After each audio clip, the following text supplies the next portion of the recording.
अर्जुन और सिया की प्रेम और रहस्य भरी दुनिया भाग 2।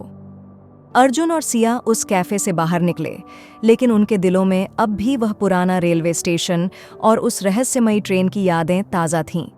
एक तरफ उनके बीच एक नया और प्यारा सा रिश्ता पनपने लगा था, दूसरी ओर वह स्टेशन और ट्रेन का रहस्य उन्हें लगातार परेशान कर रहा था।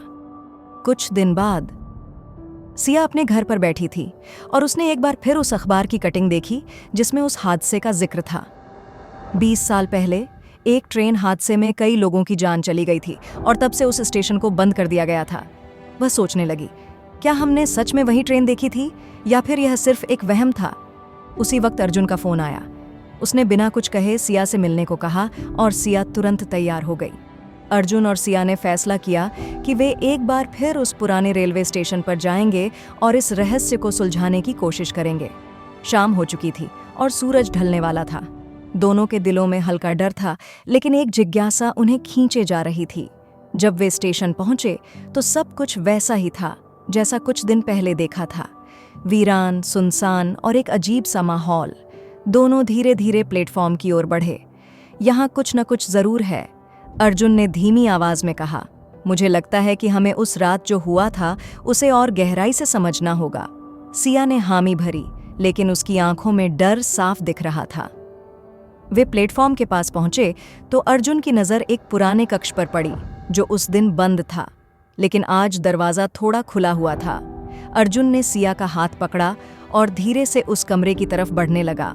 अंदर एक पुरानी सी मेज पड़ी थी जिसके ऊपर कुछ फाइलें और धूल जमी किताबें रखी थीं। सिया ने एक फाइल उठाई जिसमें ट्रेन हादसे की रिपोर्ट्स थीं। उसने पढ़ते हुए कहा, यह वही ट्रेन है अर्जुन। ये ट्रेन हादसे के बाद बंद हो गई थी, लेकिन कुछ चश्मदीदों का कहना था कि वे कई सालों तक उस ट्रेन की आवाज़ें सुनते रहे थे। लेकिन यह कैसे हो सकता है? अर्जुन ने कहा, क्या वह ट्रेन किसी तरह से जिंदा है? सिया ने गंभीरता से कहा, शायद हम कुछ ऐसा देख रहे हैं जो हम समझ नहीं पा रहे हैं। अर्जुन ने उस कमरे में चारों ओर देखा और एक पुरानी डायरी पर नजर पड़ी। डायरी में एक आदमी की लिखी बातें थीं जो खुद को ट्रेन का कंडक्टर बता रहा था। उसमें लिखा था, यह ट्रेन कभी नहीं रुकेगी, यह आत्माओं को ढोती है और जिन लोगों ने इसे देखा वे इसे हमेशा याद रखेंगे। सिया ने अर्जुन की तरफ देखा। क्या इसका मतलब हम भी अब इस ट्रेन से जुड़े हुए हैं? रहस्य का और गहरा होना। उस डायरी को पढ़ने के बाद दोनों के दिल में डर और जिज्ञासा बढ़ गई। उन्होंने तय किया कि वे इस रहस्य का पीछा करेंगे। तभी अचानक से उन्हें वही आवाज सुनाई दी, ट्रेन की सीटी की आवाज। अर्जुन और सिया ने एक दूसरे की ओर देखा। उनके चेहरे पर भय और हैरानी का मिश्रण था। फिर से? सिया ने कांपते हुए कहा। ट्रेन की आवाज इस बार और करीब थी। उन्होंने तेजी से प्लेटफॉर्म की ओर देखा और हाँ, वही ट्रेन फिर से आ रही थी, लेकिन इस बार ट्रेन के अंदर से कुछ छायाएं हिलती डुलती नजर आईं। हमें यहाँ से भागना चाहिए। सिया ने अर्जुन का हाथ कसकर पकड़ लिया, लेकिन अर्जुन इस बार भागने को तैयार नहीं था। नहीं सिया, हमें इसका सामना करना होगा। अगर हम भागते रहेंगे तो यह कभी खत्म नहीं होगा। सिया को समझ नहीं आया कि अर्जुन क्या कह रहा है, लेकिन उसने अर्जुन पर भरोसा किया। दोनों धीरे धीरे ट्रेन के पास पहुंचे। ट्रेन इस बार प्लेटफॉर्म पर पूरी तरह से रुकी हुई थी, जैसे वह दोनों का इंतजार कर रही हो। एक नई दुनिया। अर्जुन और सिया ने हिम्मत करके ट्रेन के पहले डिब्बे का दरवाजा खोला। अंदर का दृश्य बेहद अलग था। वहां न कोई यात्री था और न ही कोई ड्राइवर, केवल एक खाली ठंडी सीटों से भरी ट्रेन।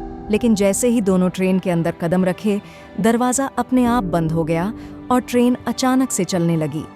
अर्जुन और सिया दोनों चौंक गए, लेकिन इस बार डर के साथ एक अजीब सी शांति भी थी। अब क्या होगा? सिया ने धीमी आवाज में पूछा। अर्जुन ने उसकी आंखों में देखा और कहा, शायद हमें इस ट्रेन की कहानी के अंत तक जाना होगा। ट्रेन धीरे धीरे एक अंधेरी सुरंग में घुस गई। सुरंग के पार क्या था, यह उन्हें नहीं पता था। शायद एक नई शुरुआत, शायद एक और रहस्य। लेकिन एक बात पक्की थी, यह सफर सिर्फ एक डरावनी घटना नहीं थी, बल्कि अर्जुन और सिया के बीच बढ़ते रिश्ते का भी हिस्सा थी। जैसे ही ट्रेन सुरंग में घुस गई, अर्जुन और सिया ने एक दूसरे का हाथ थाम लिया, यह जानते हुए कि अब वे इस अनजाने सफर पर साथ हैं। रहस्य और प्रेम के इस सफर में उन्हें हर मोड़ पर कुछ नया देखने और समझने को मिलेगा। लेकिन क्या वे उस ट्रेन के पीछे के असली रहस्य को समझ पाएंगे? क्या यह ट्रेन उन्हें कहीं ऐसी जगह ले जा रही थी जहां से लौटना मुमकिन नहीं? यह सवाल अभी भी उनके दिलों में गूंज रहा था।